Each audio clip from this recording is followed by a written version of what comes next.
can see the repairs I did on my smoker. They only last so long. I'm gonna have to redo this. Anyway.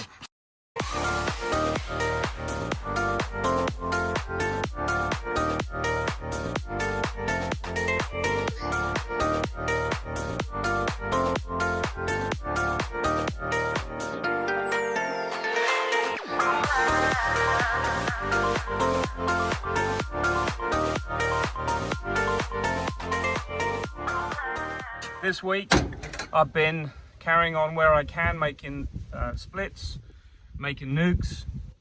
I've been assessing colonies and basically just getting my head down and just carrying on the best I can. As I said before, the honey harvest is pretty slim pickings, but we've got to get it off next week because the bees are starting to consume it rapidly. That is one of the problems, as I said in my last video, when you have a year where you don't have much honey and there's not actually much stored in the brood nest, and all up top, which is what the kind of thing my bees do generally. Some race of bees store more in the brood nest and less up top, but these buckfires seem to put it all up top and just some frames of brood. It's wonderful to be able to harvest frames of brood to make splits with, but you've got to be ultra careful this time of year because your bees can collapse. You take off the honey and then you take off any other brood and any other few frames when you make a nuke that might have a bit of honey arc on them, and then you're left with not a lot for the bees. So you have to be really, really careful. But you know, it's just something I like to point out because a lot of people don't get that. And they end up with dead bees. So what I'm doing right now is, it's Saturday morning, I'm going to be going into my cell builder again. I'm going to harvest the started queens that I did yesterday afternoon. I'm still cell building. This is my third graft yesterday. We're going to be taking out the builder in a minute, and then I'm going to be putting a fourth graft in. The reason why I'm doing lots of graft is because, as you know, I made lots of nukes. I checked some of the nukes yesterday. Some have laying mated queens in, great news. Others have killed the virgins. Others have still got the virgins in and they're milling around waiting to go off and mate. What you can do when you speed up the process of making your own queens is you can win by a week or two because you don't have to let the bees do it, and then obviously you get the genetics you want, which is why it's so appealing to raise your own queens. I bought some queens this year, as you know, in the spring, and they did really well and they helped me out a lot, but I can't help but feel next year I want to go back to raising all my own queens, because just getting them mated in the open mated here will mean I have a perhaps better queen that might be slightly more suited to the area. It might not make any difference at all, but I just can't help but feel that. And obviously the cost is a big issue in a year where you haven't got much honey to sell or other things coming in at the moment, which will come in time. I have to be careful, and I know that I can make just as good a queens as I can buy, but obviously this year I did it because I felt it was the right thing to do for this year because I had the money at the time. Next year I'm looking to raise most of my queens myself. If I can find some money, I might buy some at the end of the year, because now I'm at the end of the season where I've got lots and lots of colonies I can still split, but I haven't got the queens available because I have to stop kind of like now or next week making splits, because at the end of the day there's only so much time that you can give your bees historically in this area time to go off, mate and come back, and then it becomes a very big struggle. Some years you have an amazing ivy float and everything's sweet as anything, and all the bees you made even in August do really well. Other years they shut up shop early and you're scratching around trying to keep tiny colonies alive over the winter that haven't got anywhere. So that's the problem I'm looking at now, is I've got to stop making nukes this week. Then all these cell builders here, for example, that are my 5/5s, for example, I've got one load of cells in there, I've got 2 loads of cells in there, I've got cell builders all around the place that I'm using, I'm splitting. That was an old cell builder that now is Queenright. There's one behind that I divided up that was a cell builder that I divided into 3. You see, all these nukes are all doing their own thing, but they're all not quite there yet. And within a week, that will have finished its cells, and I can divide that. What I generally do is I take the queen away in a nuke that size, and then I put a cell in that's come from there, put a cell in, and I let that queen mate where it is. So all I'm doing, it's like I'm almost creating a swarm. So you see what I'm doing? I'm kind of pulling everything I have now out the bag to get queens mated, to get extra queens in where they're needed, because at the end of the day, in a very, very short space of time, it's completely finished. And then I'm like, right, let's get organised for next year, because all we're doing then is preparing for winter. We're treating colonies against mites soon. That's going to start the week after next.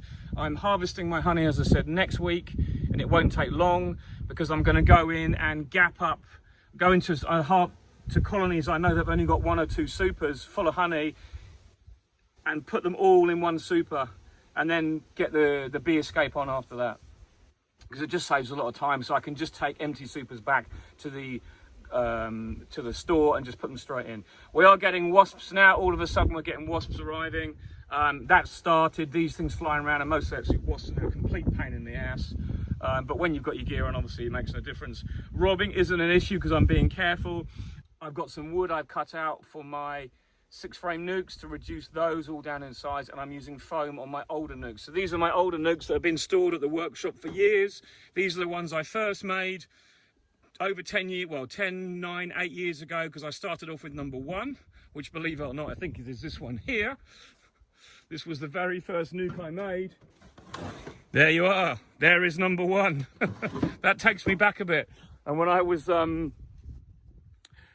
organising all this equipment, it's really nice to be able to use it again, because there's nothing wrong with it. It just needed literally dusting off. I'd cleaned most of it out before I stored it away, and I like to spend some time over the winter actually painting a few things up on the nukes and bring them back up to spec, because at the end of the day they are a resource and they're just sitting there waiting to be used. And as I grow in numbers, which I will do, I have to have nucleus colonies ready. I might buy some more poly nukes when I've got some more revenue, but at the moment I won't do that. Now this is something I wanted to show you. Look, this is what's happening. See, the rain is coming up there, and look at the bees. They're just all pouring in. There's no bees going out. So this tells me there's a rain shower coming. Look at that. It's happening over here as well. Look, rise in humidity, everything just pours back in the hive. Absolutely amazing, this feat. Every year we get it. When you get big colonies in the summer, the weather decides to do a shower. There is a band of rain coming through, but everything is just pouring back into the hive. No bees are leaving. Look, absolutely amazing. Anyway, let's get this cell builder opened up and see how many cells we've got. Just having a bit of a laugh here. I've got this hive. This is my cell builder. And on top, I've got this roof. Now, I always wanted to mention about this, because these roofs are about the most useless piece of bee equipment you could ever buy as a beekeeper.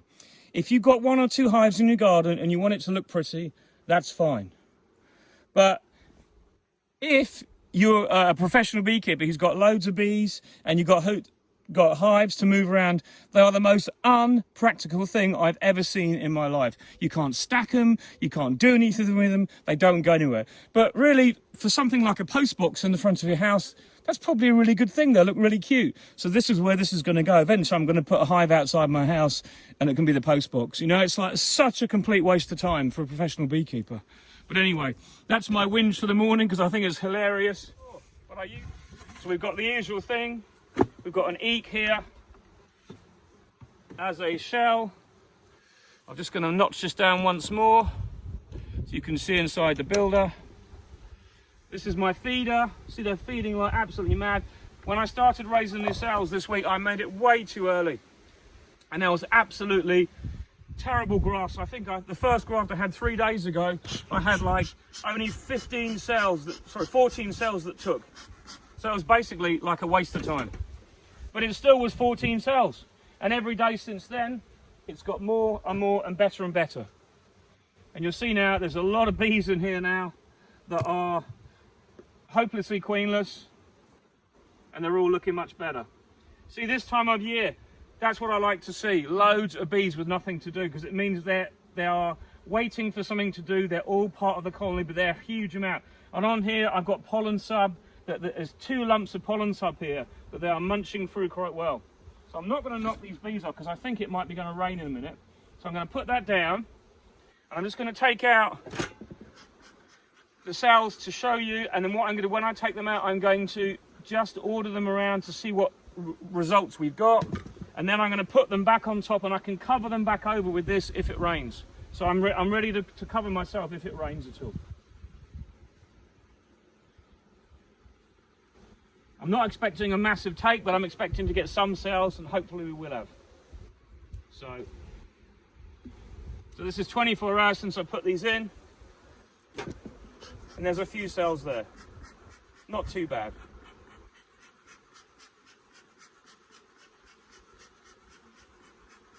Let's see what we got here. All these will go into finishes in a minute.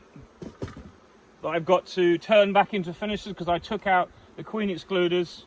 Oh, this is okay. This is not too bad. So I tend to just, while the larvae are so young and in this, you can shake them a little bit. I find it helps. So that's the dud. That's pretty good, actually. That's a dud. That's a dud. So 5 out of the 14 on the top one, which is pretty good because the top one is the one often that suffers the most. So let's put those there for the moment.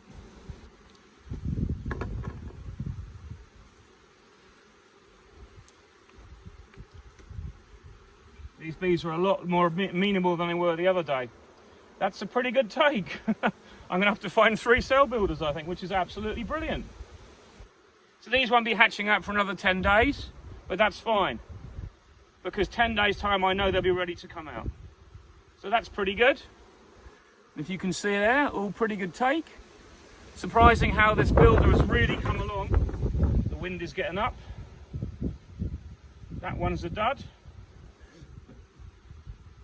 Put that down there for the moment.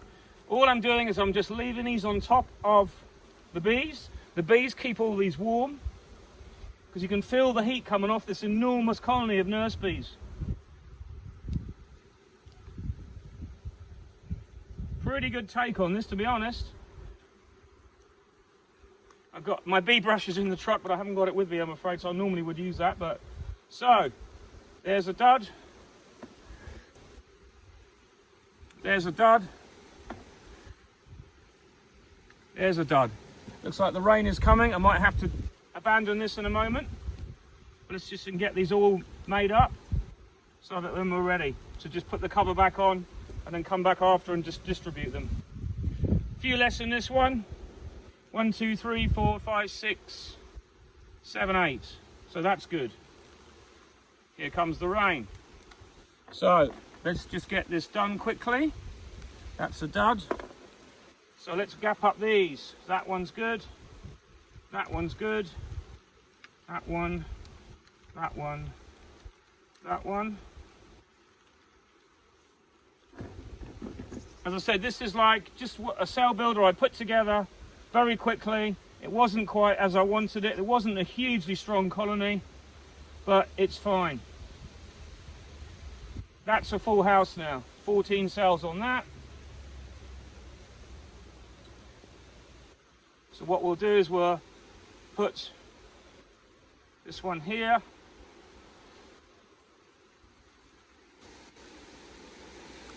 Come on, bees. Thank you. So there's going to be... There's not enough, you see, to put them all onto 1 or 2 bars. I've got to use 3 bars, but that's fine. So I'm actually going to take 2 off of here because often I can find a small area to put these bees on 1 small builder if it's not a too strong a colony. So I'll take that one off the end there. Okay. And that one can go there. So that is done.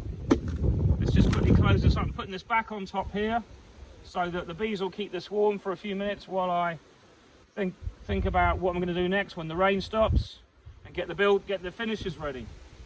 So that will stay there. This goes back on. And that's prepared now. Those cells are just holding for the next few minutes while I take them out. So, quite good. Probably about 35, 38 cells. And I've done that, and each day it's got more and more. As I said, when I started off, I had about only like 15 cells. So this works quite well for me because I don't really want a huge amount per day. And if I can have a few coming out each time, that's great. So I'm at a part of the garden now where I am actually moving a lot of my bees that were here. There was loads and loads of colonies there. I'm actually moving all these away, and this year I've reduced down because my neighbour, who lives about 50 metres that way, the start of his house is about 50 metres away, he is allergic to bees, and whenever he gets a sting, and he's had a few, which obviously was obviously down to me. I know there's always wild bees around, and I know that you could always say he could get stung by anything in his garden, but at the end of the day, I don't like to contribute to that risk of him suffering an allergic reaction. So I've moved a lot of my bees to the other side, which is a good 30 metres that way, and just giving the extra 20-30 metres has made a massive difference. And also, obviously, I've changed all my bees, my racers of bees, so that over the last 3 or 4 years, he's probably suffering from the tail end of all the shitty bees I used to have here. And that's probably why they were so nanksy, you know. But and I used to work my bees. There's several things you can do about this. You can not work your bees at the weekend when they're all in the garden, trying to sit down and enjoy their weekend, which is completely acceptable, and that's what you should work to do. You can also change your racer bees, and you also can have less bees in one area, and it spreads them out. So that's what I've done, but I've also, so the most important thing is I've moved them away. I don't want to be a bad neighbour. I want to be able to keep some bees here, because I like doing my cell building here. I've got, as you know, a new mating station further up the road, so that it means I can get all that work done out the way, but yet still have really good mating, and it's more protected and sheltered. Whereas this colony, for example, this was a cell builder left from last year that survived the winter, that swarmed this spring, and I've requeened it, and now it's ready to be used again to finishing some cells. So I'm just going to put the queen excluder back in, bring some brood from the bottom up to the top if there isn't any open brood there, and then make sure the queen is underneath, and then I can use it. And then in about a week's time, when I've finished raising those cells and the cells are capped and I've taken them to the incubator, I'll split it into, as I just said, take the queen right section with the queen in away and put that in another box in the same place, so any foraging bees will come back, so no bees are lost, and then they'll have to make a queen allow the queen to mate, but they will accept her because it's a mated queen it's a virgin queen that I've given them. So all I'm doing is making a split in essence, but making it easy so that all the bees stay where they are, and I'm controlling it because the area is really good for mating as well. So I'll just put this down. I'm just going to run through what I do usually with my finishers, if I can show you that, and then you'll get an idea.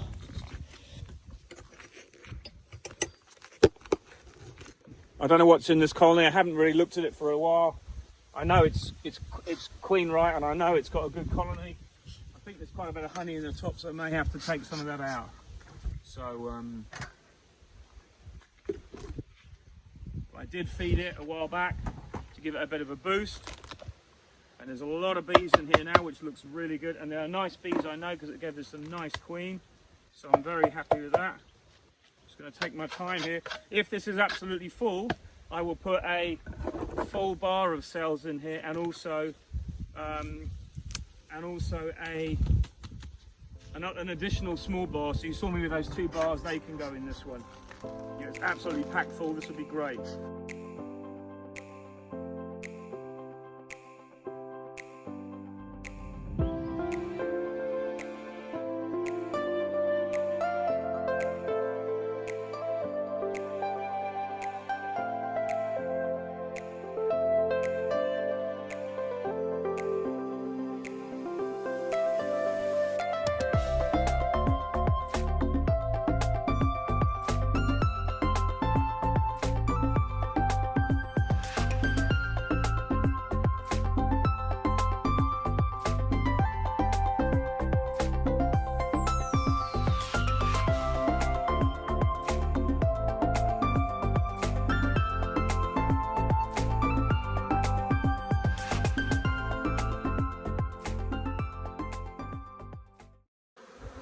Oh, well, there's our queen. Good.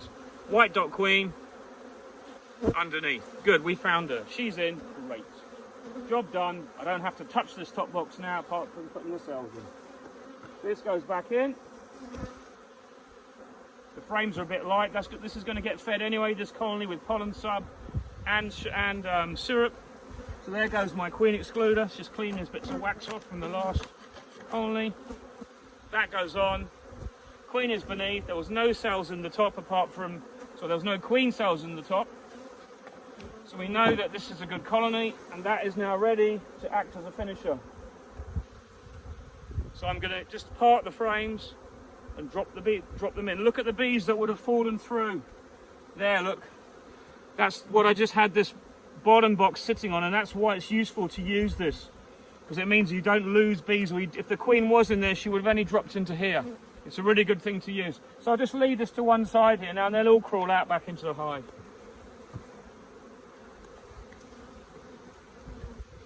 You can see that there. They'll all crawl back in a minute, up there and across. And now we can use this to put our cells in. So I've got my feeder shell, I've got my pollen sub, I've got my cells ready to go in. I've just taken them off the top of the starter that you saw. Let's just get them all out of the way for the moment.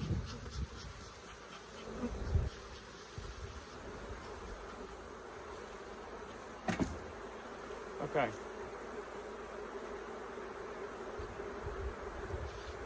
So this is the fourth set of cells, and I'll be grafting this afternoon again. And I will leave my starter box that you saw just now another 4 to 5 hours. There is a rainstorm coming through. I'll let that clear, and then I will come and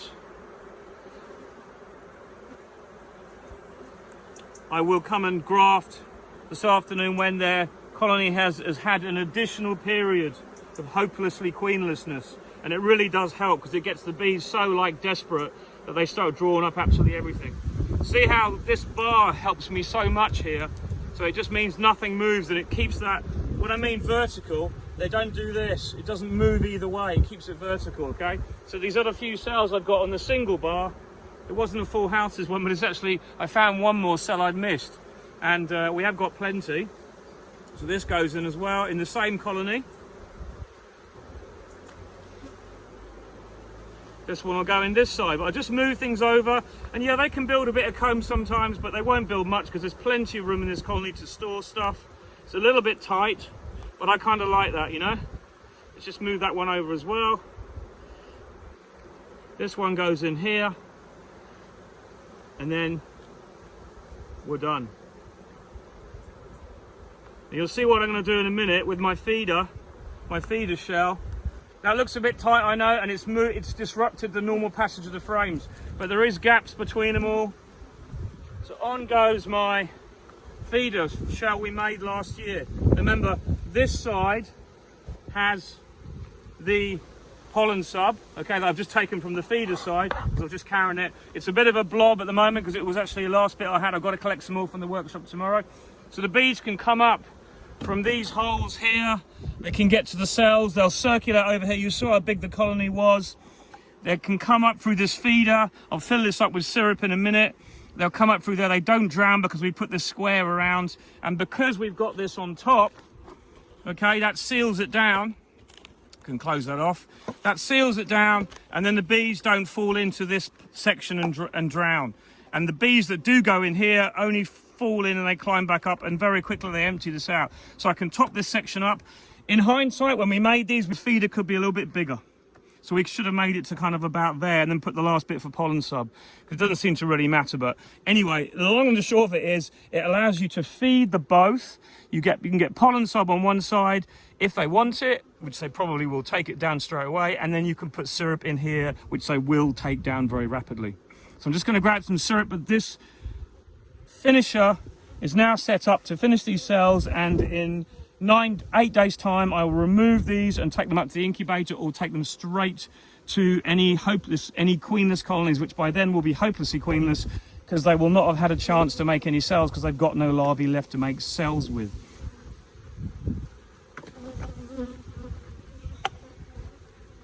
Remember, this time of year, don't spill any syrup. Just be really careful with it.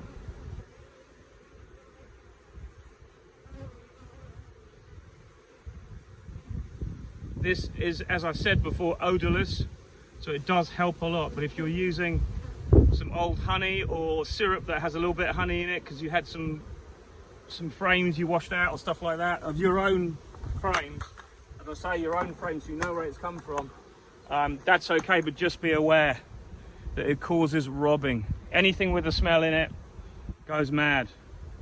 So I'm gonna cover this over with my cover. They have feed. First of all, I'm going to write on this inside here. I'm going to put number 4, so I know when that's ready, because number 4 is written in my book upstairs.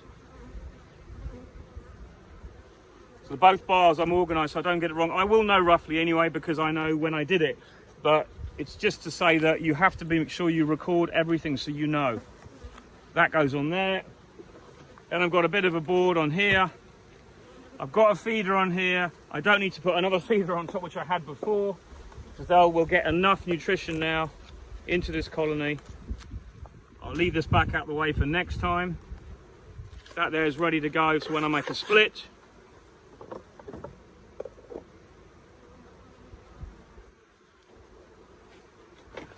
okay, there we go.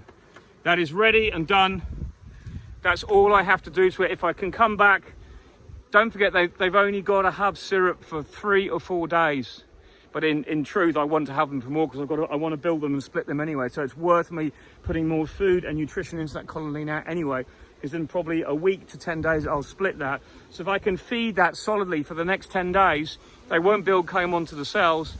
And also they will just boost themselves up so that by the time I split them, they'll have even more resources in each side of the colony, one that I leave here and one that I take away. Here's the last frame we had ready. I just wanted to show you the festooning here. There's so many bees in this colony, it's lovely. They're all starting to try and make that link, and this afternoon I'm going to obviously put my graft back in there where it's nice and strong. While we're here, have a quick look at this pollen frame and see how polleny it is, see how well it is, still full of pollen. I want to make sure there's plenty of food for them. So let's have a look. Can't see it at the moment. Let's shake that off. This wasn't one I made, this is one that I found in a colony. They are taking it down and starting to use it, but that's exactly what you need. So that goes in there, right next to my grafts where they go, you see. So everything they need is there. So take these with me, put this cover back on till later. Try not to kill any bees. Very difficult not to kill 1 or 2. Feeder back on. That's fine now. It can rain if it looks like it's going to rain again. Weather's really closing in. So at least this morning we've got our cells done and in the finishers. I've made this one queen right. There's a lot of brood about to hatch out in the bottom. They're not the nicest of bees, but they'll do the job. I brought a frame up from the underneath. I can split this colony next week. When the cells are finished, split it into 2. Make a little bit more room. Now the bees are fine, they're just nanksy because they just don't want to be disturbed right now. The bad weather's coming. This is a reasonably good queen. There we are, that's in, done. Because I haven't got any more of those feeders with me, I use a bit of poly, and that means polystyrene. This is styrofoam with a hole cut in it I use for winter feeding. That goes on first. I've got to get some more pollen stuff to go in there, and then I put this on. This is my sort of feeder hole. I'll put a feeder on top of that in a minute. I've got to walk around and get it all. But for the time being, something is about to pour with the rain. Let's just close it up, but the cells are in and there's only 1 bar in there, but I know that needs, I'm going to mark on the lid as well, number 4, so I know when that's ready. That's this morning's cell building done, and I'll then be grafting this afternoon last thing, if I can, I'll just wait and see what the weather does. So this gives you some idea of kind of my routine when I'm doing building.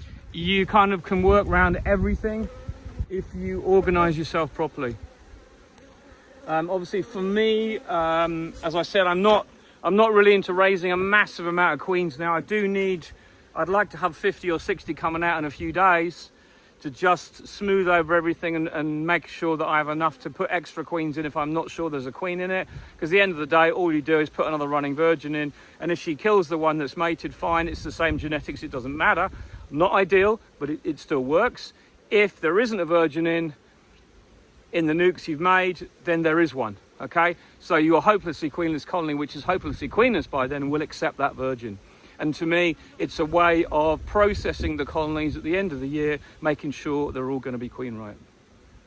So that's all for now. I'm doing this the next couple of days, 3 or 4 days, and I will stop grafting. I'll be glad, because it's quite a big process to have to get everything ready every morning, to get more cell bars ready, to do all the, I obviously have to write down everything I do and put it into like a format I can read for the future for reference.